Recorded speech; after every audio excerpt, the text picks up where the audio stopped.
Kulikuwa na wakati ulilia kimya kimya, wakati ulipiga magoti ukimuuliza Mungu, kwa nini mimi?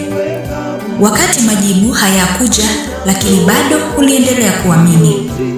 Leo ukitazama nyuma, unaona mkono wa Mungu, unaona neema yake, unaona kuwa hukuwa peke yako hata siku moja.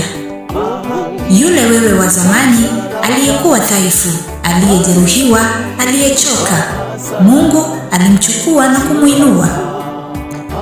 Warumi 8:28. Katika mambo yote Mungu hufanya kazi pamoja na wale wampendao katika kuwapatia mema. Kila maumivu uliyoyapitia yalikuwa sehemu ya mpango. Kila kuchelewa kulikuwa maandalizi.